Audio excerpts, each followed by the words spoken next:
நம்ம தேவனுடைய வார்த்தைக்கு நேராக கடந்து செல்வோம்.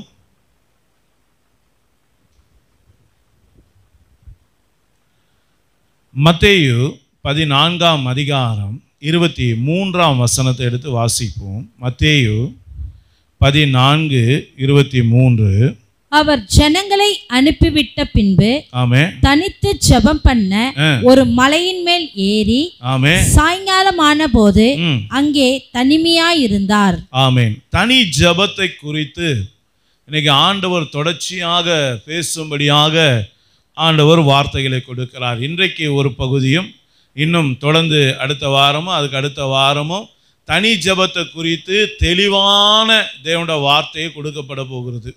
அதனால் அதை தயவு செய்து உங்களுடைய டைரியில் குறித்து வச்சுங்க. ஒருவேளை அதை குறிக்க முடியலன்னா யூடியூப்பில் உங்களுக்கு அந்த செய்தி இருக்கும், நீங்கள் அதை கேட்டு தெளிவை பெற்றுக்கொள்ளுங்கள். தனி ஜெபம் என்ன செய்யும் அப்படின்றத நீங்கள் அறிந்து கொள்ளணும்னா இந்த வார்த்தையை கவனத்தோடு நீங்கள் கேட்கும்படியாய் அன்பாக கேட்டுக்கொள்கிறேன். அருமையான தேவனுடைய பிள்ளைகளை, இன்றைக்கி தனி ஜெபம் கிறிஸ்தவ பிள்ளைகளோட வாழ்க்கையில், தேவனுடைய பிள்ளைகளோட வாழ்க்கையில் அவசியமான ஒன்று. குடும்ப ஜெபம் அவசியம், அதோடு கூட தனி ஜெபம் அவசியம். சபை கூடுதலில் எல்லாரும் கூடி ஜெபிக்கிற அந்த கூடுகை ஜெபமும் அவசியம், உபவாச ஜெபமும் அவசியம். இப்படி பலவிதமான ஜெபங்கள் வேதத்தில் சொல்லப்பட்டு இருக்கிறது. அதோடு கூட இன்றைக்கு ஆண்டவர் சொல்லுகிற ஒரு காரியம், தனி ஜெபம் அதனுடைய முக்கியத்துவத்தை குறித்து கர்த்தர் நம்மோடு கூட பேசுகிறார். இன்னைக்கு நிறைய நேரங்களில் நமக்கு இந்த தனி ஜெபத்தினுடைய மகிமை தெரியல, தனி ஜெபத்தினுடைய வல்லமை தெரியல. தனி ஜெபத்தில் கர்த்தர் நமக்கு வைத்திருக்கிற மேலான ஆசீர்வாதங்கள் என்னன்னு தெரியாதனால தான் இன்னைக்கு அநேகருடைய வாழ்க்கையில் தனி ஜெபமே கிடையாது. ஏதோ ஒரு 2 நிமிஷம் ஜெபம் பண்ணிட்டு, ஏசப்பா நான் தூங்கும்போது எனக்கு எந்த கெட்ட சொப்பனமும் வரக்கூடாது, நல்லா தூங்கணும் ஏசப்பா, டிஸ்டர்பன்ஸ் இல்லாமல் தூங்கணும். இப்படி மட்டும்தான் தனி ஜெபம் அநேகருடைய வாழ்க்கையில் இருக்கே தவிர, ஆண்டவர் நம்மோடு கூட பேசுகிற காரியம் என்ன, என் மேலே தேவனுடைய சித்தம் என்ன, தேவனுடைய வழி நடத்துதல் என்ன, தேவன் என்ன செய்ய இந்த தனி ஜெபத்தை வைத்திருக்கிறார், இந்த தனி ஜெபத்தினுடைய மகிமையான ஆசீர்வாதங்கள் என்ன என்பது தெரியாமலே இன்னைக்கு அநேகர் வாழ்ந்து கூட மரித்து போயிட்டாங்க. நிறைய பேருக்கு தனி ஜெபத்தோடைய மகிமை தெரியாமல் இறந்து போயிட்டாங்க. ஏன்னா நிறைய பேருடைய தனி ஜெபம் எப்படி இருக்குன்னா, ராத்திரியில் நம்ம சொன்ன மாதிரி தூக்கும்போது கெட்ட கனவு எதுவும் அமைக்கிறக்கூடாது, என்னது எதுவும் அமைக்கிறக்கூடாது, எதுவும் அப்படி பிடிச்சிடக்கூடாது, கழுத்தை பிடிக்கிற மாதிரி இருக்கும். சில பேர் பார்த்தீங்கன்னா பைபிளை மேலே வச்சுட்டு படுப்பாங்க, அப்படியே தண்ணி தெளித்து என்ன ஒரு வல்லமை இருக்குன்னு தெரியுங்களா. அவங்க தூங்கும்போது அப்படியே சுற்றி ஜெபம் பண்ணி, இயேசுவின் நாமத்தினால நான் தூங்குகிற இடம் முழுசும் அவங்க ரத்தத்தை தெளிக்கிறேன், எனக்கு தூக்கம் நல்லா இன்பமாக வரணும், கெட்ட சொப்பனம் வரக்கூடாது. சில பேர் பைபிள்லாம் கூட மேலே எடுத்து வச்சு படுப்பாங்க. பார்த்துங்களேன், என்ன ஒரு பாதுகாப்பு இல்லை. அது இல்லைங்க, அது அல்ல. எப்படி இயேசுவை அறியாத மக்கள் இடத்துல சில மூட நம்பிக்கைகள் இருக்கோ, சில அறியாமைகள் கிரியை செய்தோ, அதே போல் அப்போ ஆண்டவருடைய பிள்ளைகளோட வாழ்க்கையில் கூட பல நேரங்களில் நாம் வேதத்தையும் வேதத்தினுடைய வசனங்களையும் தவறாக புரிந்து கொண்டு நாம் என்ன பண்ணுறோம், நிறைய நேரங்களில் தவறான செயல்களில் ஈடுபடுகிறோம்.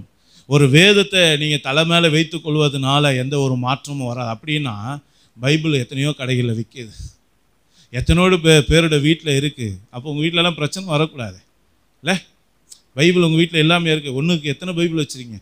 அப்பா ஒரு பைபிள் வச்சுருக்காரு, அம்மா ஒரு பைபிள் வச்சு, எல்லாரும் பைபிள் வச்சுருக்கீங்க.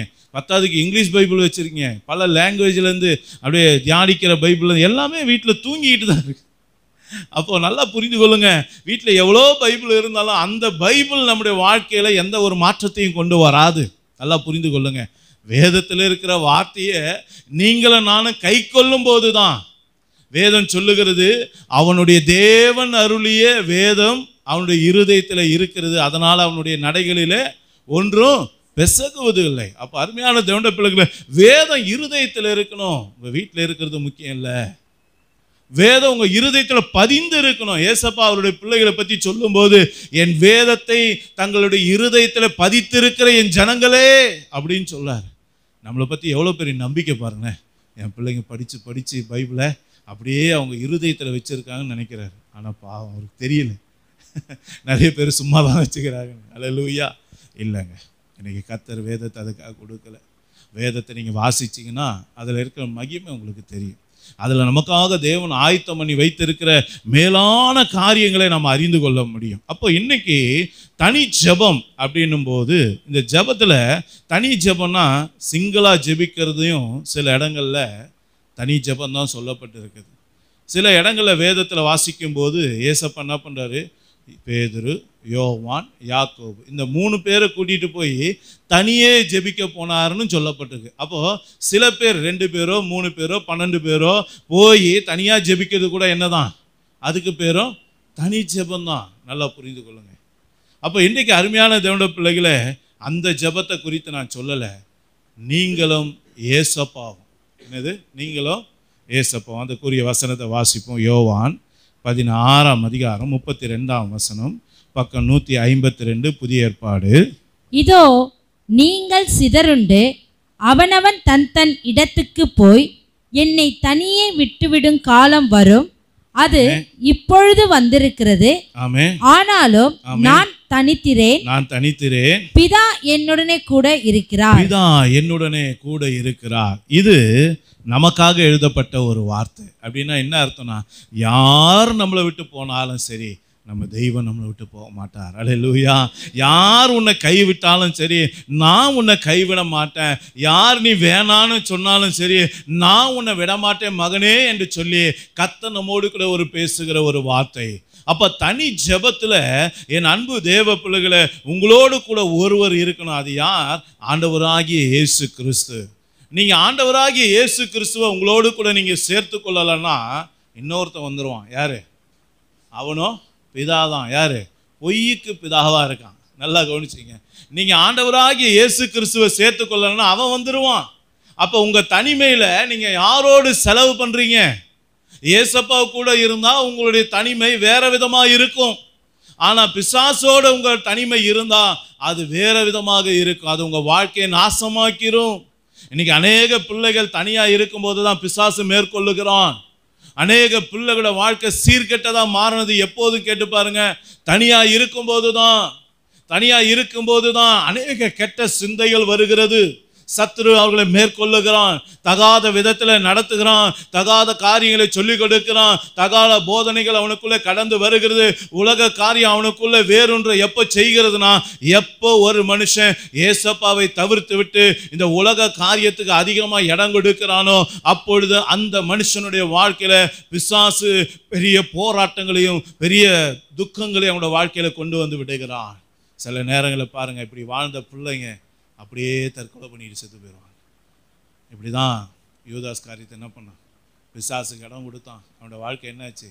நான்கு கொண்டு செத்தான். ஆனால் தனி ஜெபத்தில் தேவனோடு கூட நீங்களும் நானும் இருக்கும்போது, என் அன்பு தேவ பிள்ளைகளை, அந்த தனி ஜெபத்தில் பயங்கரமான காரியங்களை கர்த்தர் ஆயத்தம் பண்ணி வைத்திருக்கிறார். அற்புதமான காரியங்களை கர்த்தர் ஆயத்தம் பண்ணி வைத்திருக்கிறார். அதை அழகாக தியானித்து அதன்படி நடக்க நாம் ஒப்பு கொடுக்கும் போது அதில் இருக்கிற மகிமை நம்முடைய வாழ்க்கையில் வெளிப்படுவதை நம்ம பார்க்க முடியும். ஆசீர்வாதம் வெளிப்படுவதை நம்ம பார்க்க முடியும். அப்போ முதலாவதாக தனி ஜெபம் நம்முடைய வாழ்க்கையில் என்ன செய்கிறது? வாசிப்போம். மத்தேயு 14ஆம் அதிகாரம் 23, 24 வாசிப்போம். பக்கம் 22, புதிய ஏற்பாட்டில். அவர் ஜனங்களை அனுப்பிவிட்ட பின்பு தனித்து ஜெபம் பண்ண ஒரு மலையின் மேல் ஏறி சாயங்காலமான போது அங்கே தனிமையாய் இருந்தார். அதற்குள்ளாக படவு நடுக்கடலிலே சேர்ந்து எதிர்காற்றாய் இருந்தபடியால் அலைகளினால் அலைவுபட்டது. அலைவுனால் என்னப்பட்டது? அலைவுபட்டது. நல்லா கவனிங்க. இப்ப தனி ஜெபத்துல ஆண்டவராகிய இயேசு கிறிஸ்து இருக்கிறார். நல்லா கவனிச்சிங்களா? அவர் என்ன பண்றாரு? தனியாக போய் ஜெபிக்க முடியாது போகிறாரு. அந்த தனி ஜெபத்தில் அவர் இருக்கும்போது அவருக்கு ஒரு காரியம் வெளிப்படுது. என்ன தெரியப்படுது? அவருடைய பிள்ளைங்களாகிய அந்த சீஷர்கள் இங்கே கடலில் படகுல அவங்க என்ன பண்ணுறாங்க? கஷ்டப்படுறது அவருக்கு வெளிப்படுத்தப்படுகிறது. அல்லேலூயா. அவர் தெய்வம். ஆனால் இங்கே ஏன் அப்படி எழுதப்பட்டிருக்குன்னா, நீங்களும் நானும் தனிப்பட்ட முறையில் இதே போல் ஜெபத்தில் தனித்திருந்தனா அநேக பிள்ளைகள் கஷ்டப்படுகிறதை உங்களுக்கு தேவன் வெளிப்படுத்துவார். அல்லேலூயா. அப்போ இன்னைக்கு தனி ஜெபத்தினுடைய முதலாவது ஆசீர்வாதம் என்னன்னா, என் அன்பு தேவ பிள்ளைகளே, இன்னைக்கு நமக்கே தெரியாத நம்ம கூட இருக்க மனைவி கஷ்டப்படுறது நமக்கு தெரியாமல் இருக்கும். நம்ம கூட இருக்க புருஷன் கஷ்டத்தோடு இருப்பாங்க, அது தெரியாமல் இருக்கும். நம்ம கூட இருக்க பிள்ளைங்க கஷ்டத்தோடு இருப்பாங்க, அது தெரியாம இருக்கும். நம்ம பெற்றவர்கள் கஷ்டத்தோடு இருப்பாங்க, கண்ணீர் வடித்துக்கிட்டு இருப்பாங்க, அது நம்ம தெரியாம இருப்போம். நம்ம கூடவே தோளுக்கு தோளாக நன்றாக இருக்க ஆவிக்குரிய சகோதரர்கள் சகோதரிகள் இன்னைக்கு அநேக கஷ்டங்களை பட்டுக்கிட்டு இருப்பாங்க, அது வெளியே சொல்லி இருக்க மாட்டாங்க. அப்படிப்பட்ட பிள்ளைகள் இருப்பாங்க. ஆனா நீங்க தனிமையா இன்னைக்கு ஜெபிக்கும் போது நல்லா கவனிச்சு பாருங்க, இன்னைக்கு ஏசப்பா அவர் சீஷர்கள் படுகிற வேதனைகளை அவர் அறிந்து அந்த இடத்துக்கு கடந்து வருகிறதை வேதம் காட்டி கொடுக்கிறது. அப்ப அருமையான தேவனுடைய பிள்ளைகளை, இன்னைக்கு எத்தனை பேர் இந்த தனி ஜெபத்துல இப்படிப்பட்ட அனுபவத்துக்குள்ள வந்திருக்கிறோம் யோசித்து பாருங்க. தனி ஜெபத்தினுடைய மேன்மையை கொஞ்சம் பாருங்க. லூக்கா 13ஆம் அதிகாரம் 10-11 வாசிங்க. ஒரு ஓய்வு நாளில் ஆமென் அவர் ஜெப ஆலயத்தில் போதகம் பண்ணி கொண்டிருந்தார். ஆமென். அப்பொழுது 18 வருஷமாய் பலவீனப்படுத்தும் ஆவியை கொண்ட ஒரு ஸ்திரீ அங்கே இருந்தால் அவள் எவ்வளவு நிமிரக்கூடாத கூனியாய் இருந்தால், ஆமென், இயேசு அவளை கண்டு தம்மிடத்தில் அழைத்து ஸ்திரீயே, உன் பலவீனத்தினின்று விடுதலையாக்கப்பட்டாய் என்று சொல்லி அவள் மேல் தமது கைகளை வைத்தார். உடனே அவள் நிமிர்ந்து தேவனை மகிமைப்படுத்தினாள். நல்லா கவனிங்க, அந்த சபையில எத்தனையோ பேர் இருக்காங்க, நல்லா கவனிச்சு பாருங்க. நீங்க அந்த இடத்துல இருந்தா எப்படி சிந்திக்கணும்னா, இப்ப நல்லா கவனிங்க, ஏசப்பா இருக்கிற இடத்துல உங்களை வைத்துக் கொள்ளுங்க. அந்த சபையில எத்தனை பேர் உங்களை மாதிரி ஆராதிக்க வந்திருக்காங்க? எவ்வளவு பேர் இருக்காங்க? நல்லா யோசனை பண்ணி பாருங்க. அப்ப வெறும் காலியா இருக்கிற இடத்துல ஏசப்பா அங்க வந்து பிரசங்கம் பண்ணிட்டு இருக்காரு? இல்ல, அங்க ஒரு கூட்ட ஜனம் இருக்காங்க, நல்லா புரிந்து கொள்ளுங்க. ஆனா அந்த ஒரு கூட்ட ஜனத்துக்குடைய வாழ்க்கையில தனி ஜெபம் இல்லை. நல்லா கவனிச்சு பாருங்க. அந்த தனி ஜெபம் இல்லாததுனாலதான் இதே சபைக்கு 18 வருஷமா ஒரு சகோதரி வராங்க. அந்த 18 வருஷமா அந்த அம்மா போராட்டத்தோட இருக்காங்க. பலவீனப்படுத்தும் ஆவி அவங்களுக்குள்ள இருந்து அவங்கள கஷ்டப்படுத்துது, வேதனைப்படுத்துது. அவங்க நிமிர கூடாதபடிக்கு அவங்கள கூனியாகவே வைத்திருக்கிறது. நல்லா கவனிங்க, தனி ஜெபத்துல வளர்ந்த இயேசு கிறிஸ்து அங்க முன்னாடி வரும்போது அந்த இடம் உனக்கு என்ன காட்டி கொடுக்கிறது? வேதனைப்படுகிற பிள்ளைகளை ஆண்டவர் அந்த இடத்துல காட்டி கொடுக்கிறான். வேதனையோடு கஷ்டத்தோடு இருக்கிற பலவீனப்படுத்தும் ஆவியோடு போராடி கொண்டு இருக்கிற மகளை ஆண்டவரை காட்டி கொடுக்கிறான். ஆனா அதே இடத்துல இருக்கிற மற்றவருடைய கண்களுக்கு அது தெரியல. மற்றவர்களாக அந்த மகள் கஷ்டப்படுறதை உணர முடியல. மற்றவர்களுக்கு அந்த காரியம் புரியல. நல்லா யோசித்து பாருங்க. தனி ஜெபத்தினுடைய வல்லமையை பாருங்க. தனி ஜெபம் யார் இந்த இடத்துல யாருக்கெல்லாம் தனி ஜெபத்துடைய அந்த தனிமையே தேவனோடு சஞ்சரிக்கிற ஒரு காரியம் இருக்கோ, அதிகமாக தனிமையில தேவனோடு உறவாடுகிற ஒரு காரியம் இருக்கோ, அந்த பிள்ளைகளோட வாழ்க்கையில கர்த்தர் விசேஷித்த கிருபை கொடுக்கிறார். மற்றவர்கள் படுகிற வேதனை காட்டி கொடுக்கிறார். அந்த சூழ்நிலையிலிருந்து விடுதலையாக்கும்படியாக கர்த்தர் அவர்களை பயன்படுத்துகிறார். இதைதான் வேதம் சொல்லுகிறது. அப்போஸ்தலர் 8ஆம் அதிகாரம் 28ஆம் வசனத்தை வாசிக்க கேட்போம். ஊருக்கு திரும்பி போகும்போது தன் ரதத்திலே உட்கார்ந்து ஏசாயா தீர்க்கதரிசியின் ஆகமத்தை வாசித்துக் கொண்டிருந்தான். ஆமென். ஆவியானவர் நீ போய் அந்த ரதத்துடனே சேர்த்துக்கொள் என்று பிலிப்புடனே சொன்னார். நல்ல கவனிங்க, இங்க ஒரு மந்திரி ரதத்துல அவன் என்ன பண்றான்? ஏசாயா தீர்க்க தரிசன புஸ்தகத்தை வாசித்து கொண்டு போறான். அவன் வாசிக்கிற பகுதி அவனுக்கு புரியல. ஆண்டவர்கிட்ட கேட்கிறான், ஆண்டவரே எனக்கு இது புரியலப்பா, இதுல இருக்கக்கூடிய ரகசியம் என்னப்பா, இதுல இருக்க மறைப்பொருள் என்னப்பா எனக்கு தெரியலன்னு சொல்லி அவன் கஷ்டப்பட்டு கொண்டு இருக்கிற வேலையில வேதம் சொல்லுகிறது பாருங்க. ஆவியானவர் பிலிப்புவை பார்த்து என்ன சொல்றாரு? நீ அந்த ரதத்தோடு கூட சேர்ந்து கொள் அப்படின்னு சொல்றாரு. நீங்க தொடர்ந்து வாசிச்சீங்கன்னா பிலிப்பு அவங்ககிட்ட கேட்கிறான், நீங்க வாசிக்கிறீங்களே அந்த பகுதியோட அர்த்தம் உங்களுக்கு தெரியுமா அப்படின்னு கேட்கிறான். அப்போ எனக்கு தெரியாதே அப்படின்னு சொல்றாரு. அப்போ இந்த பிலிப்பு என்ன பண்றாரு? அவன் சொன்ன அந்த வசன நிமித்தம் ஆண்டவராகிய இயேசு கிறிஸ்துவை அவனுக்கு வெளிப்படுத்தி கொடுக்கிறார். அதனால் அந்த மகன் ரட்சிக்கப்பட்டான். அல்லேலூயா. பாருங்க, வேதனைப்படுற காரியத்தையும் காட்டி கொடுக்கிறார் தேவன். ஒருத்தனுக்கு வேதம் புரியலனாலும் காட்டி கொடுக்கிறார் பாருங்க. அப்போ இன்னைக்கு அருமையான தேவனுடைய பிள்ளைகளை, இன்னைக்கு நம்முடைய சிந்தை எப்படி இருக்குது யோசித்து பாருங்க. நம்முடைய சிந்தை எப்படி இருக்கு? தனி ஜெபத்தினுடைய மகிமையை பாருங்க. அடுத்தவங்க என்ன கஷ்டம், சின்ன காரியமா இருந்தா கூட கர்த்தர் அதை வெளிப்படுத்துவாருங்க. சின்ன காரியமா இருந்தா கூட கர்த்தர் அதை வெளிப்படுத்துவார். உங்க துக்கத்தை கர்த்தர் காட்டி கொடுப்பா, உங்க வேதனைகளை கர்த்தர் காட்டி கொடுப்பா. அந்த இடத்துல அந்த பரிசுத்தவான்கள் வந்து அந்த சூழ்நிலைகளை மாற்றி போடுவார்கள். அல்லேலூயா. அப்ப இன்றைக்கு அருமையான தேவனுடைய பிள்ளைகளே, இன்னைக்கு எத்தனையோ பிள்ளைகள் வழி தெரியாம கஷ்டப்பட்டுக்கிட்டு இருக்காங்க. எத்தனையோ பிள்ளைகள் பாவத்திலிருந்து விடுதலை பெறும் ரகசிய பாவத்தில் இருக்காங்க. சில பேர் அசுத்தமான பாவத்தில் இருக்காங்க. ஐயோ, என் நண்பன் கூட பழகி அவனோட பேசி அவன் கூட நடந்து நான் இப்படிப்பட்ட அசுத்தமான பாவத்தில் சிக்கிக்கிட்டு இருக்கேனே, ஓரின சேர்க்கையில் சிக்கிக்கிட்டு இருக்கேனே, வேசித்தனத்தில் சிக்கிக்கிட்டு இருக்கேனே, விபச்சாரத்தில் சிக்கிக்கிட்டு இருக்கேனே, குடிப்பழக்கத்தில் சிக்கிக்கிட்டு இருக்கேனே, போதை பழக்கத்தில் நான் சிக்கி கொண்டு இருக்கிறேன்னு, இதுலேருந்து எனக்கு ஒரு விடுதலை கிடைக்காதா சொல்லி தன்னுடைய வாழ்க்கையில அங்குலாய்த்து கொண்டு இருக்கிற கஷ்டப்படுகிற எத்தனையோ பிள்ளைகள் உண்டு. பிசாசின் போராட்டத்தினால இந்த 18 வருஷமா இருக்கக்கூடிய சகோதரியை போல எத்தனையோ பிள்ளைகள் இந்த உலகத்துல இருக்கிறாங்க. பெரும்பாலுள்ள ஸ்திரியை போல எவ்வளோ பிள்ளைகள் வேதனையினால வியாதியினால கஷ்டப்பட்டுக்கிட்டு இருக்காங்க, நெருக்கத்தினால கஷ்டப்படுறாங்க, கடன் பிரச்சனையினால கஷ்டப்படுறாங்க, குடும்பத்துல கணவனுடைய குடி பழக்கத்தினால ஒவ்வொரு நாளும் நரக வேதனைப்படுறாங்க. கீழ்ப்படியாத பிள்ளைகள்னால பெற்றோர்கள் கண்ணீர் வடிக்கிறாங்க. இன்னைக்கு எத்தனையோ கஷ்டங்கள் இன்னைக்கு ஆண்டவருடைய பிள்ளைகளோட வாழ்க்கையில காணப்படுகிறது. ஆனா இது எல்லாம் யார் ஒருவருக்கு கர்த்தர் தெரியப்படுத்துகிறா? என் அன்பு தேவ பிள்ளைகளே, தனி ஜெபத்தில் யார் ஒருவர் தரித்து இருக்கிறார்களோ அவருடைய காரியங்களுக்கு அது வெளிப்படுத்தப்படுகிறது. அவர்கள் அந்த இடத்துக்கு வரும்போது சூழ்நிலைகள் மாறுகிறது. அப்போ இன்னைக்கு உங்கள் தனி ஜெபம் என்ன? இன்னைக்கு தனி ஜெபத்துக்கு நீங்கள் எந்த அளவுக்கு முக்கியத்துவம் கொடுக்குறீங்க? ஒரு 2 நிமிஷம் ஜெபம் எதையும் செஞ்சிடாதுங்க. ஒரு 5 நிமிஷம் ஜெபம் எதையும் மாறிட்டாது. இன்னைக்கு கர்த்தருடைய சமூகத்தில் மணிக்கணக்கில் காத்து இருக்கணும். டிஜிஎஸ் ஐயாவை குறித்து என்ன சொல்லப்படுது? ஒரு நாளைக்கு 8 மணி நேரம் ஜெபிப்பாராம். எவ்வளோ நேரம்? ஒரு நாளைக்கு 8 மணி நேரம். அவருடைய மூட்டை கழண்டு வந்துருச்சுன்னு சொன்னாங்க டாக்டர்ஸ். அந்த அளவுக்கு ஜெபம். ஒருத்தன் ஜெபிக்கிறானா இல்லையான்னு ஊழியக்காரங்க எப்படி கண்டுபிடிப்பாங்க சொல்லுங்கள்? முட்டியில் காப்பு காய்ச்சிருக்கும். முட்டியில் காப்பு காய்ச்சிருக்கும். இன்றைக்கி உங்கள் முட்டி எப்படி இருக்குது?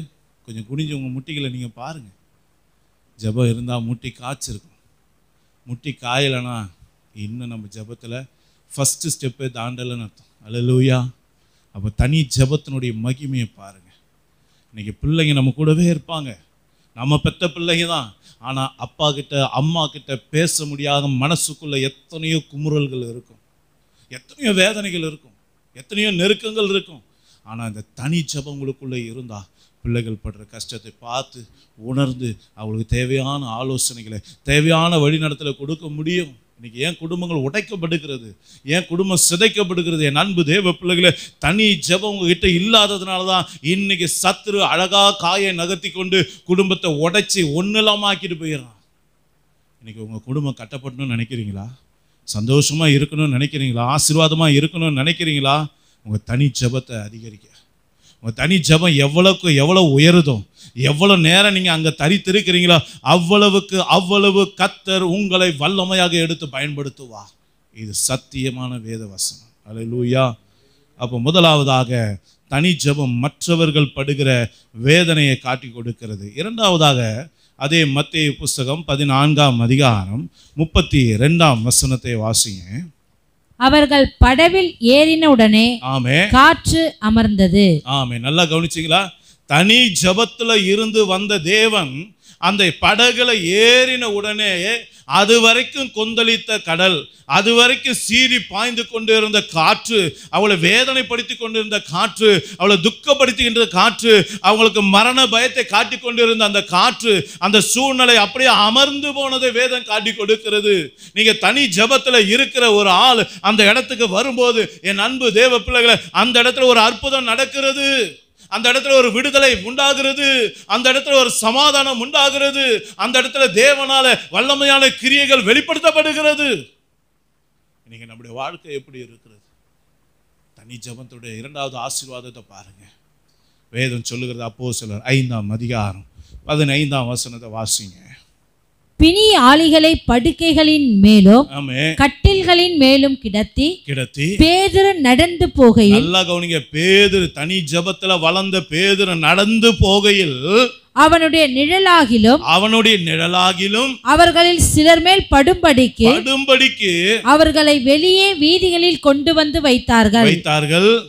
அடுத்த வசனம். சுற்று பட்டணங்களிலும் இருந்து திரளான ஜனங்கள் பிணியாளிகளையும் அசுத்த ஆவிகளால் வாதிக்கப்பட்டவர்களையும் எருசலேமுக்கு கொண்டு வந்தார்கள். அவர்கள் எல்லாரும் குணமாக்கப்பட்டார்கள். நல்லா கவனிச்சீங்களா? ஒரு சாதாரண பேதுருடைய வாழ்க்கையில கர்த்தர் எப்பேற்பட்ட காரியத்தை செய்கிறார் பாருங்க. அவனுடைய நிழல் பட்டா போதும் சொல்லி அவன் நடந்து போற தெருவில் பர்மிஷன் கேட்குறாங்க.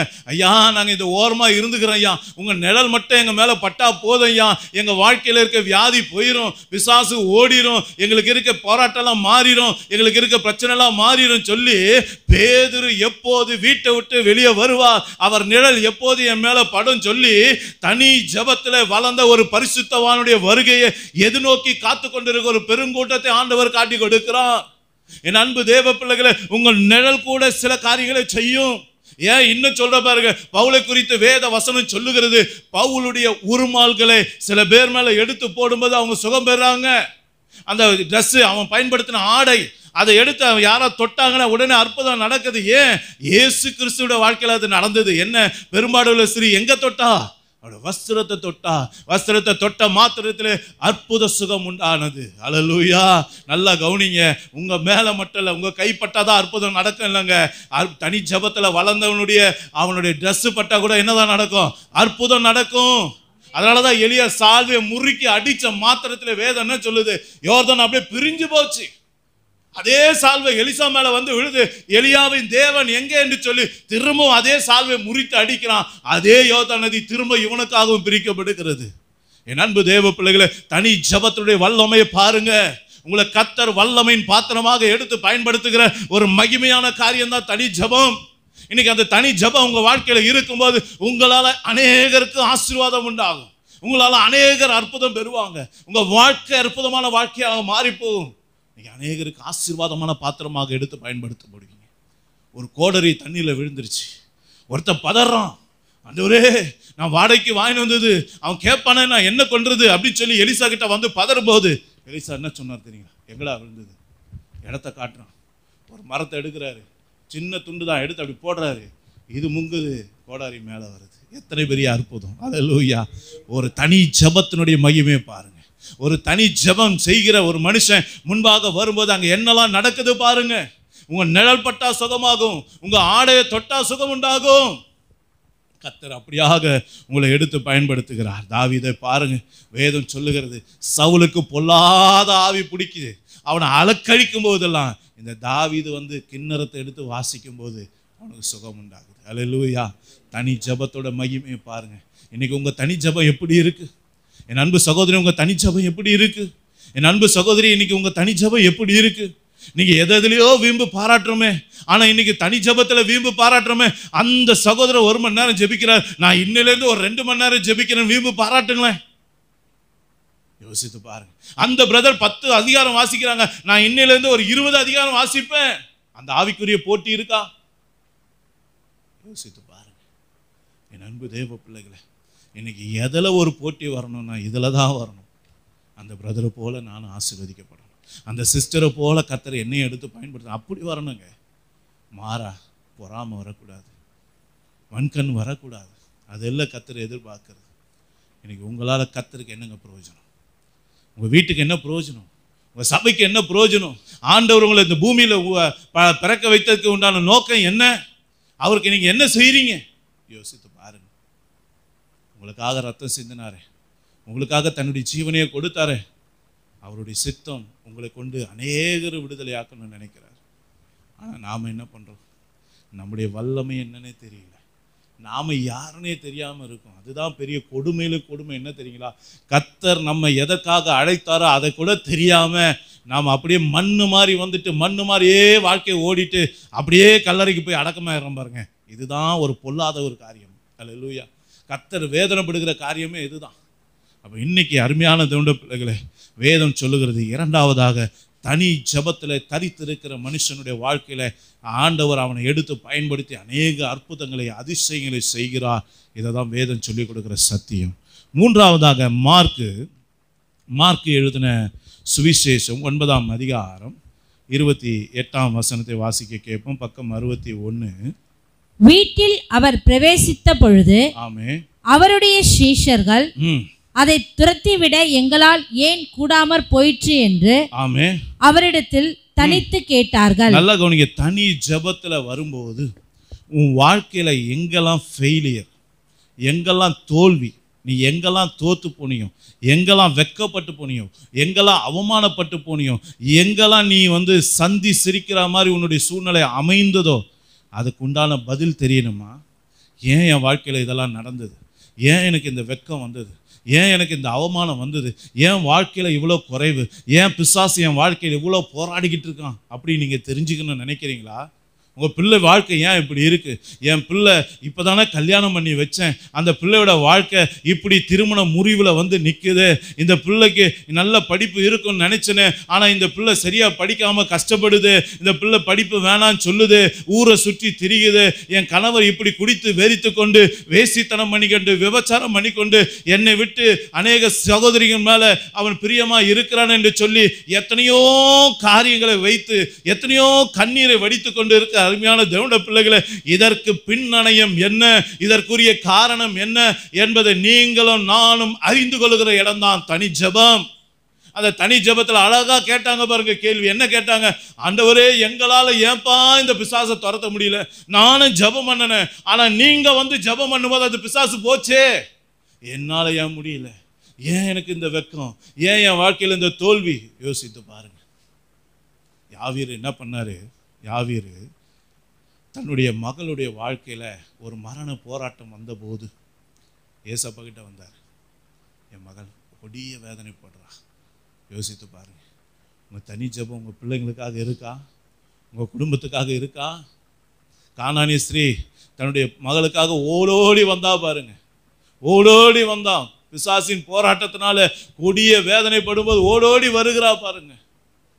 என் அன்பு தேவ பிள்ளைகளே, இன்னைக்கு நம்முடைய வாழ்க்கையில் நம்ம குடும்பத்தில் வரக்கூடிய தோல்வி, அவமானம், குறைவு, போராட்டம், இதுக்கு பின்பதாக என்ன காரணம் இருக்கிறது என்பதை எப்போதாச்சும் அறிய முயற்சி செய்திருக்கீங்களா? யோசித்து பாருங்க. தாவீது தன்னோட வாழ்க்கையில் ஒரு நாள் தவறு செஞ்சான். என்ன பண்ணான்? உடன்படிக்கை பெட்டி எடுத்துகிட்டு வரும்போது அதில் ஒரு பெரிய அடி விழுந்தது. ஒரு மனுஷன் செத்து போயிட்டான். உடனே உடன்படிக்கை அப்படியே விட்டுட்டு என்ன பண்ணான்? வீட்டுக்கு போயிட்டான். வீட்டுக்கு போயிட்டு தன்னுடைய தனி ஜெபத்தில் ஆண்டவர் இடத்துல கேட்குறான். ஆண்டவரே, நான் மன உற்சாகமாக செஞ்சேனப்பா, நான் எந்த கசப்போடு செய்யலையப்பா, மன உற்சாகமாக தானே உடன்படிக்கை கொண்டு வந்தேன். நீங்கள் என்னை ராஜாவாக்குன சந்தோஷத்தில் நான் உங்களை மேன்மைப்படுத்த, உங்களை உயர்த்த தானப்பா உடன்படிக்கை பெட்டியை நான் கொண்டு வந்தேன். ஆனால் இந்த இடத்துல ஒரு மரணம் வந்ததுப்பா, இது எதனாலப்பா வந்தது? இந்த சூழ்நிலை எதனாலப்பா வந்தது? என்னப்பா நான் தப்பு செஞ்சேன், எனக்கு அதை சொல்லிக் கொடுங்கப்பான்னு கேட்கும்போது வசனம் சொல்லுகிறது, கர்த்தர் அவனோடு கூட பேசினா. வேதத்தின்படி நான் சொன்ன வார்த்தையின்படி உடன்படிக்கை பெட்டிய லேவியர்கள் தான் தூக்கி கொண்டு வரணும், மற்ற யாரும் அதை தொடுவதற்கு நான் அனுமதி கொடுக்கலன்னு சொன்னார். அல்லேலூயா. தன்னுடைய தவறை உணர்ந்தான், சரி செய்தான். திரும்ப உடன்படிக்கை பெட்டி எடுத்துகிட்டு வரும்போது பெரிய ஆசீர்வாதத்தை சுதந்திரித்து கொண்டான். அல்லேலூயா. என் அன்பு தேவ பிள்ளைகளே, உங்கள் வாழ்க்கையில் வரக்கூடிய பிரச்சனைக்கு பின்னாடி இருக்க பிசாசு என்ன, போராட்டம் என்ன, காரண காரியங்கள் என்ன என்பது உங்களுக்கு எனக்கும் தெரியணும்னா இன்னைக்கு நாம் செய்ய வேண்டிய ஒரே காரியம், தனி ஜெபத்தில் முழங்கால் படியிட்டு கர்த்தரை நோக்கி கதறுங்க, கண்ணீர் வடிங்க. உங்கள் பிள்ளைக்காக கண்ணீர் வடிங்க, உங்கள் புருஷனுக்காக கண்ணீர் வடிங்க, உங்கள் மனைவிக்காக கண்ணீர் வடிங்க, உங்கள் வேலைக்காக கண்ணீர் வடிங்க, உங்கள் குடும்ப சமாதானத்துக்காக கண்ணீர் வடிங்க. மனுஷர்கள் முன்பதாக பேசி நம்ம ஏதோ ஒரு காரியத்தை தேடுகிற, அனுதாபத்தை தேடுகிற பிள்ளைகள் அல்ல. மனுஷனால செய்ய முடியாது எதையுமே, ஜீவனுள்ள தேவனால தான் மாற்ற முடியும். என் அன்பு தேவ பிள்ளைகளை, உங்கள் சூழ்நிலைகளை மாற்றக்கூடிய கர்த்தர் உங்களோடு கூட பேசி கொண்டு இருக்கிறார். தனி ஜெபத்துடைய மகிமையை பாருங்க. உங்கள் தோல்வியை தெரிந்து கொள்ளுமா? ஏன் என் பிள்ளை வாழ்க்கை இப்படி இருக்கு? ஏன் என் பிள்ளை துக்கமாக இருக்கு? ஏன் என் பிள்ளை இப்படி இருக்கு? என் சூழ்நிலை இப்படி இருக்கு, கண்ணீரே உணவாக இருக்கு. ஏன் என் வாழ்க்கையில் கடன் தீரல? ஏன் என் வாழ்க்கையில் வியாதி இப்படி போராடி கொண்டு இருக்கிறது? என் அன்பு தேவ பிள்ளைகளே, கர்த்தரை தேடுங்க, கர்த்தரை தேடுங்க, விடை கொடுப்பார். நீங்கள் அதை சரி செய்யும்போது கர்த்தர் காரியங்களை மாற்றுவார், சூழ்நிலைகளை மாற்றுவார். உங்கள் வாழ்க்கை அற்புதமாய் மாறும். உங்கள் தனி ஜெபத்தை அதிகரிக்க பண்ணுங்க. உங்கள் பிரச்சனைக்கு பின்னாடி இருக்குது அவிசுவாசமா இல்லை அற்ப விசுவாசமா காட்டி கொடுப்பார், அல்லது உங்கள் அசட்டையான்னு காட்டி கொடுப்பார், இல்லை உங்கள் கீழ்ப்படியாமையான் காட்டி கொடுப்பார், அல்லது உங்கள் துர்க்குணமாக காட்டி கொடுப்பார். சில நேரங்களில் நம்ம தூக்கம் கூட அதுக்கு காரணமாக இருக்கலாம், அதை கூட கர்த்தர் காட்டி கொடுப்பார். நம்ம சோம்பல் கூட அதுக்கு காரணமாக இருக்கலாம், அதையும் கர்த்தர் காட்டி கொடுப்பார். நம்ம அரைகுறையாக நடந்தது கூட சில நேரத்தில் நம்முடைய தோல்விக்கு காரணமாக இருக்கலாம். ஊக்கமாக ஜெபிக்காதது கூட நம்முடைய தோல்விக்கு காரணமாக இருக்கலாம். உறுதியாக ஜெபிக்காதது கூட நம்முடைய தோல்விக்கு காரணமா இருக்கலாம். வைராக்கியமா ஜெபிக்காதது கூட இன்னைக்கு நம்முடைய தோல்விக்கு காரணமா இருக்கலாம். என் அன்பு தேவ பிள்ளைகளே, இன்னைக்கு நம்முடைய தோல்வி ஏன் வந்தது? எதனால வந்தது? இந்த சூழ்நிலை ஏன் வந்தது? இந்த பிரச்சனை ஏன் வந்தது? இந்த குறைவு ஏன் வந்தது? தெரிஞ்சுக்கணும்னு நினைக்கிறீங்களா? முழங்கால் படியுங்க, தனிமையில் தேவனோடு பேசுங்க, தேவனோடு பேசுங்க. தேவன் அதை வெளிப்படுத்துவார். பின்பதாக சூழ்நிலை மாறும். அல்லேலூயா. அப்போ முதலாவதாக தனி ஜெபம் மற்றவர்கள் படுகிற கஷ்டத்தை நமக்கு வெளிப்படுத்தி கொடுக்கும். இரண்டாவதாக தனி ஜெபம், அந்த தனி ஜெபத்தில் இருக்கிற பிள்ளைகளை கொண்டு கர்த்தர் அற்புதங்களை செய்கிறார். மூன்றாவதாக தனி ஜெபம் தோல்விகளுக்கு உண்டான காரணத்தை காட்டி கொடுக்கிறது. நான்காவதாக கடைசியாக மார்க்கு 9:29 வாசிங்க. மார்க்கு 9:29 வாசிங்க. அதற்கு அவர், இவ்வகை பிசாசு ஜெபத்தினாலும் உபவாசத்தினாலுமே அன்றி மற்ற எவ்விதத்தினாலும் புறப்பட்டு போகாது என்றார். ஆமே, நல்ல கவனிங்க. முதல்ல சொன்னாரு, உங்க அவிசுவாசத்தினாலதான் உங்களால அந்த பிசாசை துரத்த முடியலன்னு சொல்லி கொடுத்தாரு. சரிங்களா? ஏன் எனக்கு தோல்வி வந்தது சொன்னார் இல்லையா? தோல்விக்கான காரணம் சொன்னார், உங்க அவிசுவாசம் சொன்னார். இப்போ இந்த அவிசுவாசத்தை, இந்த பிசாசை துரத்துற வழிய, உன் பிரச்சனையை போக்குற வழிய இப்ப ஏசப்பா சொல்லி கொடுக்கிறார். என்ன சொல்றாரு? இவ்வகை பிசாசு உபவாசத்தினாலும் ஜபத்தினாலும் அன்றி வேற எவ்விதத்திலும் புறப்பட்டு போகாது. அப்ப என்ன சொல்றாரு? அவனுக்கு ஆலோசனை கொடுக்கிறாரு. பாருங்க, சீசன் கேட்டான்ல, ஏன்ப்பா என் வாழ்க்கையில தோல்வி வந்தது, இந்த பிசாசை என்னால ஏன் விரட்ட முடியல கேட்கும்போது இப்போ அதுக்கு உண்டான காரணத்தை சொல்றாரு. உங்ககிட்ட ஜெபம் குறைவா இருக்குடா, இந்த ஜெபம் பத்தாது. இந்த பிசாசை துரத்தணும்னா, இந்த வியாதியை மேற்கொள்ளணும், இந்த போராட்டத்தை ஜெயிக்கணும்னா இந்த விசுவாசம் பத்தாது. இன்னும் ஜெபத்தை அதிகரிக்க பண்ணு, இன்னும் உன்னுடைய உபாசத்தை அதிகரிக்க பண்ணு, இன்னும் உன்னுடைய பரிசுத்தத்தை அதிகரிக்க பண்ணு. இதெல்லாம் ஆண்டவர் கற்றுக் கொடுக்கிறார். இதே போல உங்களோட வாழ்க்கையில என்னென்ன போராட்டம் வந்திருக்கோ அந்த போராட்டத்துக்கெல்லாம் இதை மேற்கொள்ள நான் என்ன செய்யணும் ஆண்டவரே நீங்க கேட்டு பாருங்க. இந்த சீஷர்களுக்கு ஏசப்பா கற்றுக் கொடுத்தது போல உங்களுக்கும் கர்த்தர் கற்றுக் கொடுப்பார். தாவீது ஒரு நாள் பெலிஸ்தியர் அவருக்கு விரோதமாய் வரும்போது, ஆண்டவரே எனக்கு விரோதமா இந்த பெலிஸ்தியர் வராங்களே, இந்த பெலிஸ்தியரை மேற்கொள்ள நான் என்ன செய்யணும் ஏசப்பா அப்படின்னு கேட்கும்போது ஏசப்பா அவனுக்கு ஒரு ஆலோசனை கொடுத்தார். அதன்படியே போனா பெரிய ஜெயத்தை பெற்றுக்கொண்டான். திரும்பவும் அந்த பெலிஸ்தியர்கள் இன்னும் அதிக பலத்தோடு, இன்னும் அநேக படை வீரர்களோடு கூட அவனுக்கு விரோதமாக திரும்பவும் அவங்க எதிர்த்து வந்தாங்க. அந்த பெலிஸ்தியர்கிட்ட இவன் போராடுறதுக்கு முன்னாடி திரும்பவும் கேட்கிறான், ஆண்டவரே முன்ன காட்டிலும் இன்னும் அதிகமான போராட்டமா இந்த மனுஷங்க வந்து நிக்கிறாங்களே, நான் இப்ப என்னப்பா செய்யட்டும் சொல்லும்போது இப்ப வேற ஆலோசனை கொடுக்கிறார். முதல் கொடுத்த ஆலோசனை வேற, இப்ப ரெண்டாவது ஆலோசனை கொடுக்கிறார். என்ன கொடுக்கிறார்? நீ இதை செய்ய, பின்னாடி இந்த காரியத்தை வைய, இந்த இடத்துல நீ ஒளிந்து கொள்ளு, இந்த பூச்சி சத்தம் கேட்கும், உடனே நீ புறப்பட்டு போ, உனக்கு முன்னாடி நான் போய் யுத்தம் பண்ணுவேன், உனக்கு நான் ஜெயம் கொடுப்பேன்னு சொன்னார். யோசித்து பாருங்க, இன்னைக்கு நம்முடைய தெய்வம் எப்பேற்பட்ட தெய்வம், எவ்வளோ அற்புதமாக ஆலோசனை கொடுத்தார். அப்படியே போனான் பாருங்க, பெரிய ஜெயத்தை கொடுத்துக்கணும். அல்லேலூயா. கர்த்தரை போல தெய்வம் வேற யாரும் இல்லைங்க. அற்புதமாக ஜெயம் கொடுக்கிற தெய்வம், அற்புதமாக ஜெயம் கொடுக்கிற தெய்வம். அவர் நம்பி வந்தவங்களை வெட்கப்படுத்தாத தேவன். அவர் கொடுக்கிற ஆலோசனை எல்லாம் மேலானது. அதனால தான் சொல்றேன், தாவீது, அப்பா உங்களுடைய ஆலோசனை எவ்வளோ திரளா இருக்கு, நீங்க எப்படியெல்லாம் என்னை காப்பாத்துனீங்க, எப்படியெல்லாம் எனக்கு அற்புதம் செஞ்சீங்க. யோசித்து பாருங்க, ஒரு ராஜா முன்னாடி போய் நிற்கிறான், இப்போ அவனை கொலை செய்யறதுக்காக நின்றுட்டு இருக்காங்க. நிராயுதபாணியா நிற்கிறான் தாவீது, என்ன பண்றதுனே தெரியல, தப்பிக்க வழியே இல்லை. கர்த்தர் அவனுக்கு ஒரு ஆலோசனை கொடுக்குறார், பித்தம் கொண்டவனை போல நடிறான்னு. நல்லா கவனிச்சு பாருங்க, பித்தம் கொண்டவன என்ன, பைத்தியக்காரனை போல நடிறான்னு. அதே மாதிரி பைத்தியக்காரன் மாதிரியே நடித்தான். அப்படியே கையெல்லாம் ஒரு மாதிரி பண்ணிக்கிட்டு, மூஞ்செல்லாம் ஒரு மாதிரி பண்ணிக்கிட்டு, வாயில் அந்த அந்த நுரையா ஒரு அந்த மாதிரிலாம் பண்ண உடனே ராஜா என்ன பண்ணான், இவன் மேலே இவனை கொலை செய்யணும்னு நினைச்சவன், டே என்கிட்ட பைத்தியக்காரன் இல்லைன்னா இவனை கூப்பிட்டு வந்தீங்க, இவனை என்னை விட்டு அப்புறப்படுத்துங்கடா அப்படின்ட்டான். நல்லா கவனிச்சுங்க, தப்பிச்சே போதும் ஓடியாதான் பாருங்க. அல்லேலூயா.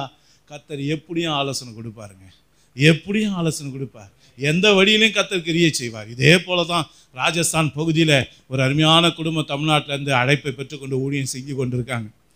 அந்த தமிழக மக்கள், அந்த ஊழியக்காருக்கு ஒரு பையன் உண்டு.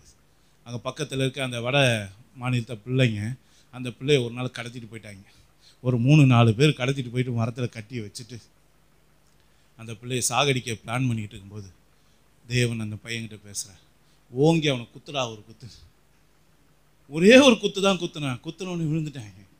3 பேர் இருந்தாச்சு, தப்பிச்சு வந்துட்டான். நல்லா கவனிச்சு பாருங்க, கர்த்தர் எப்படியும் பேசுவார். கல்லை கொண்டு காரியத்தை வாய்க்க பண்ணுவார். அல்லேலூயா. நம்ம ஆராதிக்கிற தேவன் பெரியவருங்க. நம்ம ஆராதிக்கிற தேவன் பெரியவர். நாம் அப்படியே விழுந்து கிடக்க விரும்புகிற தேவன் அல்ல. தோல்வியிலே இருக்கிறது, வெக்கத்திலே இருக்கிறது, கடன் பிரச்சனையே இருக்கிறது, வியாதியோடு இருக்கிறது அவருடைய சித்தம் அல்ல. அதை மேலே ஜெயம் பெறணும், அதை மேற்கொள்ளணும், அதை ஜெயித்து என் பிள்ளை மேலேயே வரணும், ஜெயம் பெற்றவனா இருக்கணும். அதுதான் தேவன் ஆயத்தம் பண்ணி கொடுக்கிற ஒரு மேலான வழி. நமக்கு ஜெயம் கொடுக்கிற தேவன் என்று அவருக்கு பெயர். அவருக்கு என்ன பேரு? நமக்கு ஜெயம் கொடுக்கிற தேவனுக்கு ஸ்தோத்திரம். குதிரை யுத்த நாளுக்கு ஆயத்தம் பண்ண ஜெயமும் கர்த்தரால் வரும். தானியேலுடைய காரியம் எப்படி இருந்தது? ஜெயமா இருந்தது. தானியேலுடைய தேவன் தான் நம்முடைய தேவன்.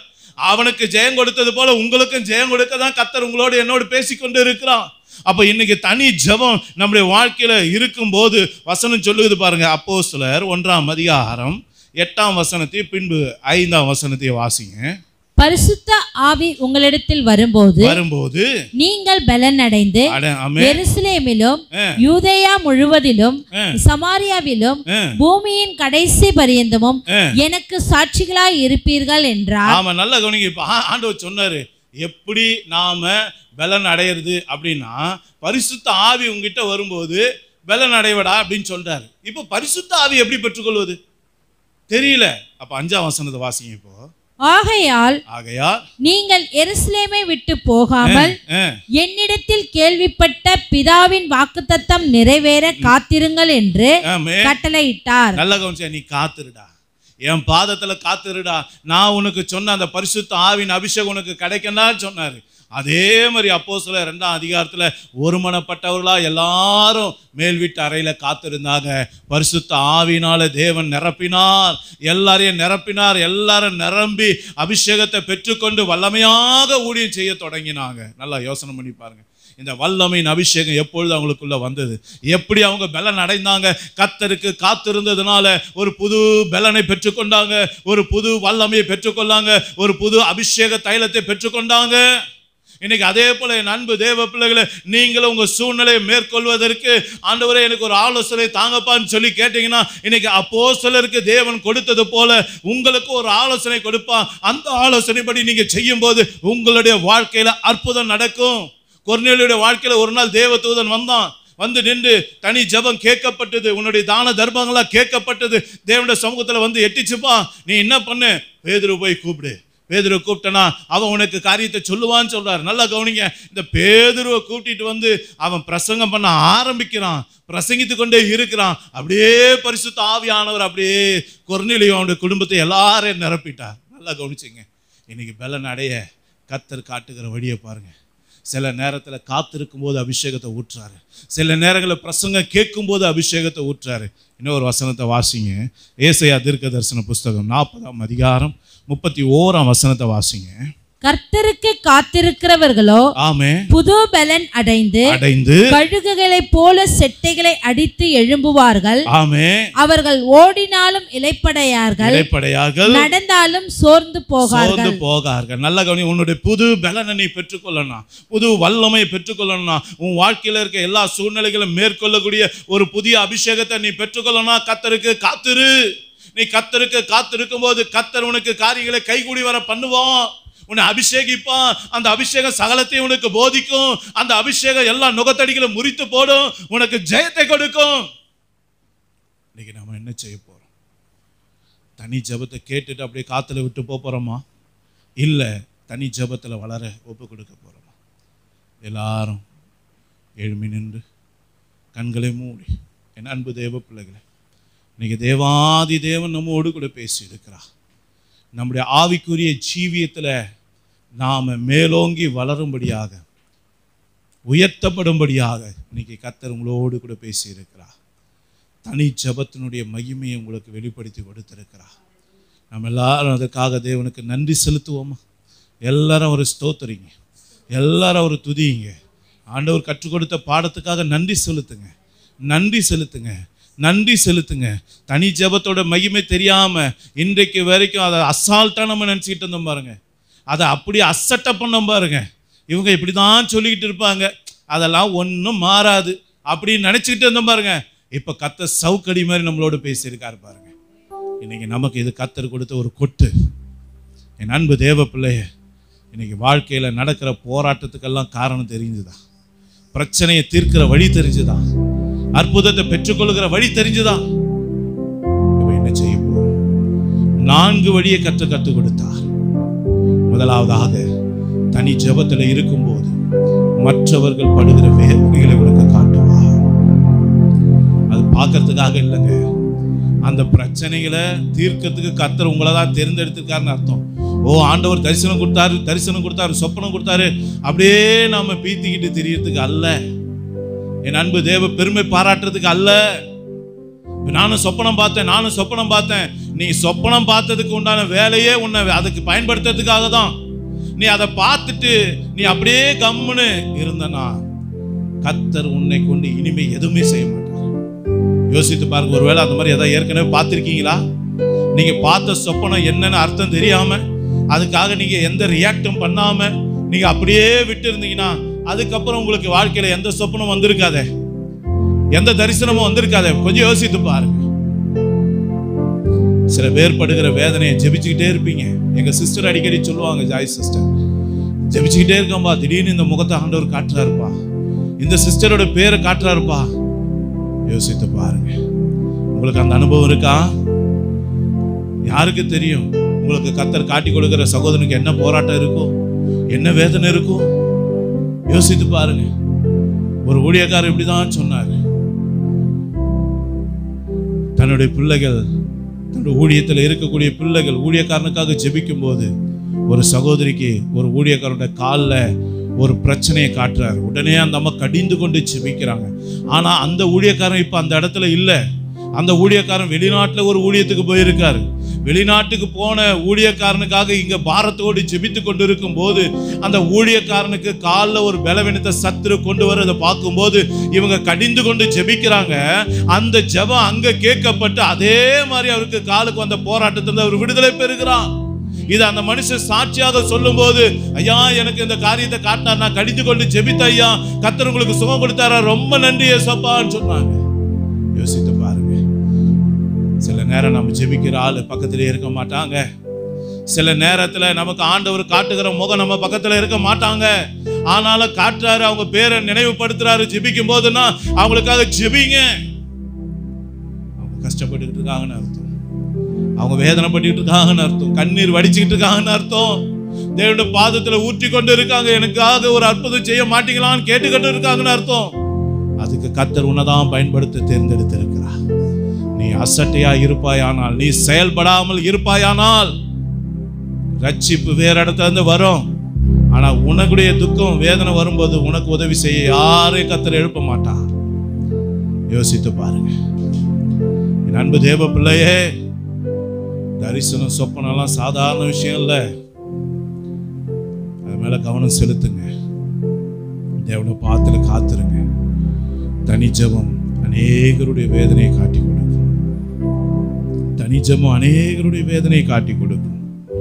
தனி ஜெபம் உங்களை கொண்டு அற்புதம் செய்யும். மற்றவருடைய வாழ்க்கையில சீறி பாய்ந்து கொண்டு இருக்கிற புயலை உங்களை கொண்டு கர்த்தர் அமர பண்ணுவா. நீங்க போகும்போது அந்த இடத்துல சமாதானம் உண்டாகும். நீங்க பேசும்போது அந்த இடத்துல சமாதானம் உண்டாகும். நீங்க பேசும்போது அந்த இடத்துல ஒற்றுமனம் உண்டாகும். நீங்க பேசும்போது அந்த இடத்துல ஒரு விடுதலை உண்டாகும்.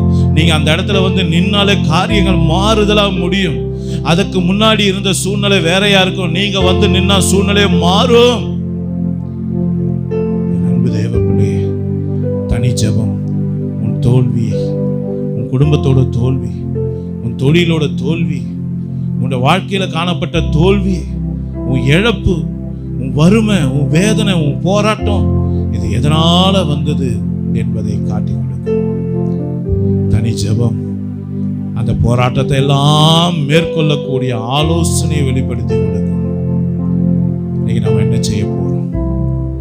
தனி ஜெபத்தை எத்தனை பேர் செய்ய போறீங்க?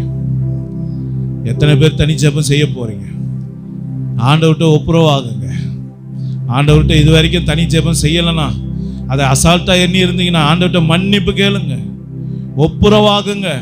இன்றிலிருந்து தனி ஜெபத்துக்கு நான் அதிக நேரத்தை செலவிடுவேன்ப்பா, இனி தனியா நான் தேவனோடு சஞ்சரிக்க என்னை ஒப்பு கொடுப்பேன்னு சொல்லுங்க. என் அன்பு தேவ பிள்ளையே, கர்த்தரோடு சஞ்சரிக்கிறவன் கர்த்தரை போல மாறுகிறான். ஏசப்பாவுடைய முகத்தை பார்க்கிறவன் ஏசப்பாவுடைய முகம் அவன் மேல பலிக்க ஆரம்பிச்சிடும். ஏசப்பாவுடைய முகம் வல்லமையாய் பிரகாசிக்கிற சூரியனை போல இருக்கு. அவருடைய முகத்தையே பார்த்து கொண்டு இருக்கிறவன் மோசேயோட முகம் பயங்கர பிரகாசமாக இருந்தது. நீங்க அவர்கிட்ட போனீங்கனால அவரை போல மாறிடுவீங்க. அவர்கிட்ட போனீங்கனால அவரை போல மாறிடுவீங்க. அவருடைய இறக்க குணம் உனக்கு வந்துடும். அவருடைய வல்லமை உங்ககிட்ட வந்துடும். அவருடைய அன்பு உனக்கிட்ட வந்துடும். அவருடைய அபிஷேகம் உனக்குள்ள வந்துடும். அவருடைய ஆலோசனைகள் உன்னிடத்துல வந்துடும். அவர் உனக்குள்ள ஆக்கிரமித்துக் கொள்ளுவார். உனக்குள்ள வந்து தங்கிடுவார். இது என்றென்றைக்கு நான் விரும்புகிற ஸ்தலம். இதை நான் விரும்பினபடியால் இங்கே தங்குவேன் என்று சொல்லி உன்னிடத்திலேயே வந்து அவர் தங்கி தாபரிப்பார். எத்தனை பாக்கியம், எத்தனை பெரிய ஒரு பாக்கியம். ஒப்பு கொடுப்போமா? எல்லாரும் தனி ஜெபத்துக்காக ஆண்டவர்கிட்ட கேளுங்க. என் மேல அந்த தனி ஜெப அபிஷேகத்தை ஊற்றுங்கப்பா. ஜெபம் பண்ணும்போது எனக்கு சோர்வு வரக்கூடாது. எனக்கு எந்த விதமான தூக்கமோ பலவீனமோ எதுவும் வரக்கூடாது. ஆண்டவரே, என் தகப்பனே, இந்த தனி ஜெபம் சொல்லப்பட்ட இத்தனை ஆசீர்வாதங்கள் என்னுடைய வாழ்க்கையில நிறைவேறட்டும். என்னை தாழ்த்தி ஒப்பு கொடுக்கிறப்பான்னு சொல்லுங்க. இந்த வேளையில நம்ம மத்தியில் இருக்க அருமையான சகோதரி பியூலா அவர்கள் முன்பதாக வந்து நமக்காக ஜெபிப்பார்கள். சகோதரி ஜெபிக்கும் போது நாம் அர்ப்பணிப்போம். கர்த்தர் நம்மை ஆசீர்வதிப்பாராக.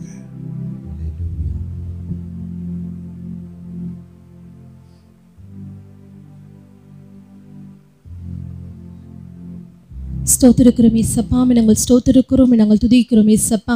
இந்த நல்ல நாளிற்காக நன்றியுள்ள இருதயத்தோடு ஸ்தோத்திருக்கிறோம், நாங்கள் மகிமைப்படுத்துகிறோம் ஏசப்பா. ஜெபம் என்பது நாங்கள் தேவனோடு பேசுவது என்று வேதத்தில் வாசிக்கிறோம் ஐயா. அப்பா, எல்லா மனிதர்களோடு நாங்கள் பேசிக்கொண்டிருக்கிறோம். அநேக காரியங்களை பேசிக்கொண்டிருக்கிறோம். மணிக்கணக்காக பேசிக்கொண்டிருக்கிறோம். நேரம் செல்லுகிறது தெரியாமல் பேசிக்கொண்டிருக்கிறோம். ஆனால் எங்களை படைத்த எங்கள் கர்த்தரிடத்தில் நாங்கள் பேசும் பொழுது ஒரு நொடி பொழுதோ அல்லது ஒரு நிமிடமோ தான் நாங்கள் பேசுகிறோம் ஐயா. இன்றைக்கு எதற்காக இந்த காரியங்களை எங்களோடு கூட நீர் பேசினீரோ, உணர்த்தினீரோ, அதை எங்களுக்கு முற்றிலுமாக வெளிப்படுத்துவதற்காக எமக்கு ஸ்தோத்திரம் ஏசப்பா. இந்த வெளியில் எங்களை தாழ்த்துகிறோம் அப்பா, எங்களை வெறுமையாக்குகிறோம் ஏசப்பா. அப்பா, எந்த மனிதர்களோடு பேசுவது எங்களுக்கு சௌக்கியத்தை கொடுக்காது, அது வேதனையை மாற்றாது. ஆனால் எங்களை படைத்த எங்கள் கர்த்தராகிய இயேசு கிறிஸ்துவோடு நாங்கள் பேசும் பொழுது எங்களுடைய வேதனைகள் மாறுமே, எங்களுடைய பிரச்சனைகள் மாறுமே, எங்களுடைய போராட்டங்கள் மாறுமே, எங்களுடைய வியாதிகள் எங்களை விட்டு நீங்குமோ, எங்களுடைய பலவீனங்கள் எங்களை விட்டு மாறுமே ஏசப்பா. இந்த நாளிலே எங்கள் ஒவ்வொருவரையும் தாழ்த்துகிறோம் அப்பா. இந்த வெள்ளை ஜெப ஆவியங்களை நிரப்புவீராக, ஜெப ஆவினால் நிரப்புவீராக, ஜெப ஆவினால் நிரப்புங்க ஏசப்பா. அப்பா, ஆவி இல்லாமல் ஜெபித்தால் அது வீணையா அப்பா. அப்படிப்பட்ட ஒரு அபிஷேகத்தின் ஆவியை எங்களுக்கு ஊற்றுங்க. ஜெப ஆவியால் கர்த்தர் நிரப்புவீராக. அன்றைக்கு வேதாகமத்திலே மோசேயின் ஜனம் ஒரு இஸ்ரவேல் ஜனங்களை முழுமையாக வழிநடத்தினதே ஒரு யோசேப்பின் ஜெபம் தேசத்தை அப்பா கனிகளால் நிரப்பினதே அப்பா. ஒரு எலியாவின் ஜெபம் தேசத்துக்கு ஆரோக்கியத்தை கொடுத்ததே அப்பா. தானியேலின் ஜெபம் சிங்கத்தின் வாய்களை கட்டி போட்டதே ஐயா. உம்முடைய ஜெபம் அநேகரை ரட்சித்ததே ஏசப்பா. எங்களுக்கும் அந்த ஜெப ஆவியை ஊற்றுங்க ஐயா. எங்களை எந்த நோக்கத்திற்காக இந்த உலகத்திலே படைத்தீரோ, எந்த நோக்கத்திற்காக இந்த உலகத்தில் எங்களை உருவாக்கினீரோ ஏசப்பா, அந்த நோக்கத்தை கர்த்தர் நிறைவேற்றுவீராக.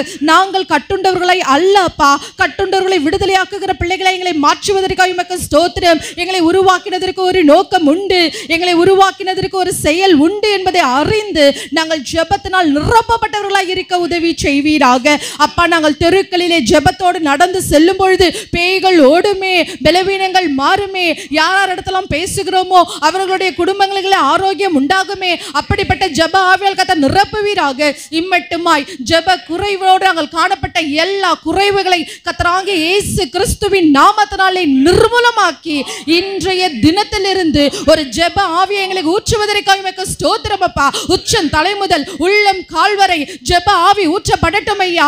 தேசத்திற்காய் ஜெபிக்கிற ஜெபம், எங்களுடைய பிரஜாதிகளுக்காய் ஜெபிக்கிற ஜெபம், அக்கம் பக்கத்தில் இருக்கிற ஜெபிக்க ஜெபம், எங்களுடைய குடும்பத்திற்காய் ஜெபிக்கிற ஜெபம், கடனோடு போராடி கொண்டிருக்கிற விடுதலையாக்குகிற ஜெபம், பலவீனங்களோடு போராடி கொண்டிருக்கிற பிள்ளைகளை விடுதலையாக்கி விடுகிற ஜெபம், வியாதிகளை நீக்குகிற ஜெபம், கட்டுகளை கட்டவிழ்கிற ஜெபம் ஏசப்பா. பரலோக ஜெபவான்களை எங்களை கர்த்தர் மாற்றுவீராக.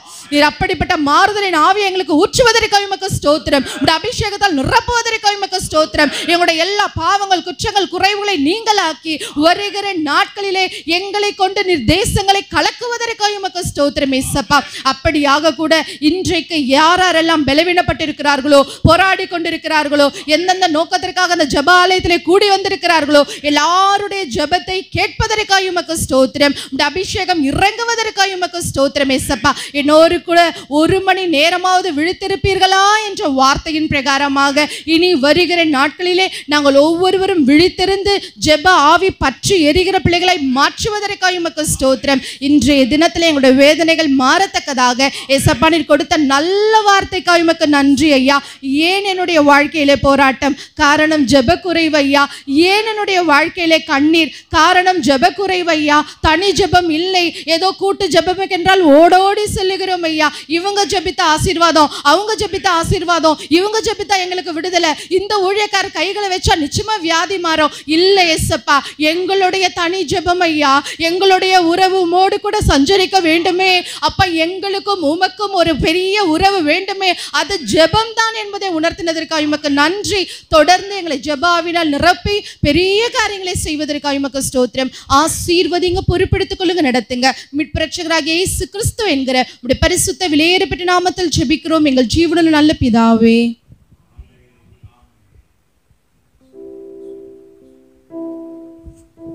ஜெப சிந்தனையில இருக்கும். ஆமென்.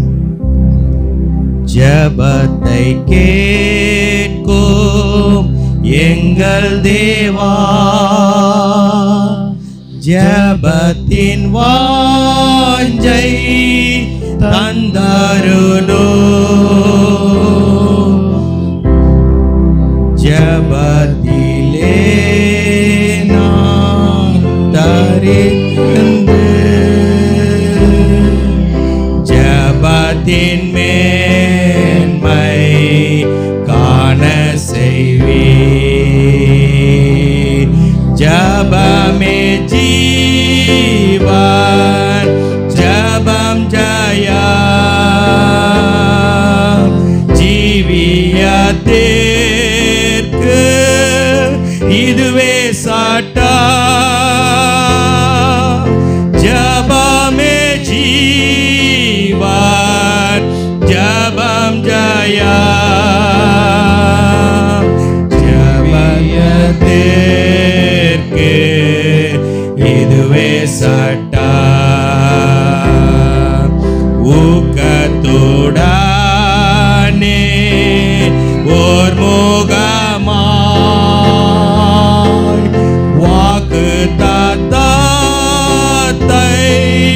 பற்றிக் கொண்டு நோக்கத்தை எல்லாம் நேர்மையாக்கி கேட்கும்படி கிருபை செய்வே. ஜெபமே ஜீவன், ஜெபம் ஜெயம், ஜீவியத்திற்கு இதுவே சட்டம். ஜெபமே ஜீவன், ஜெபம் ஜெயம், ஜீவியத்திற்கு இதுவே சட்டம். ஆகாத நோக்கம் சிந்தையெல்லாம் அகற்றும் எங்கள் நெஞ்சை விட்டு வாகனத்தாக்கு மனமெல்லாம் வல்லமையோடு வேண்டிக் கொள்வோம். ஜெபமே ஜீவன், ஜெபம் ஜெயம்,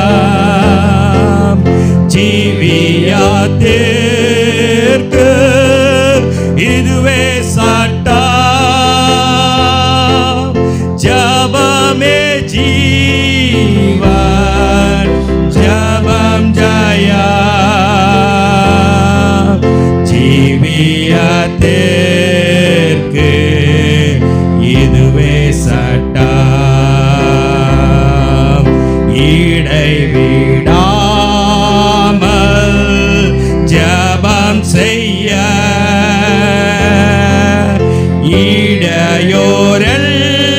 இடையோரெல்லாம் நீக்கிவிடோ இளைப்பில்லாமல்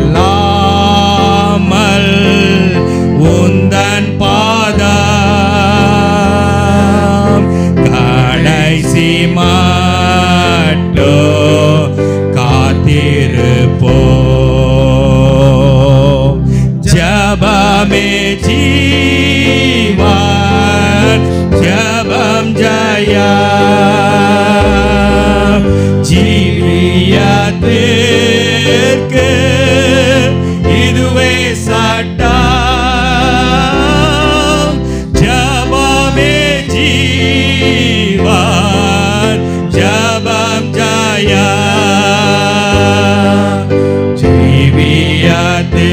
ஜீவியத்திற்கு இதுவே சட்டம் ஜீவியத்திற்கு இதுவே சட்டம்.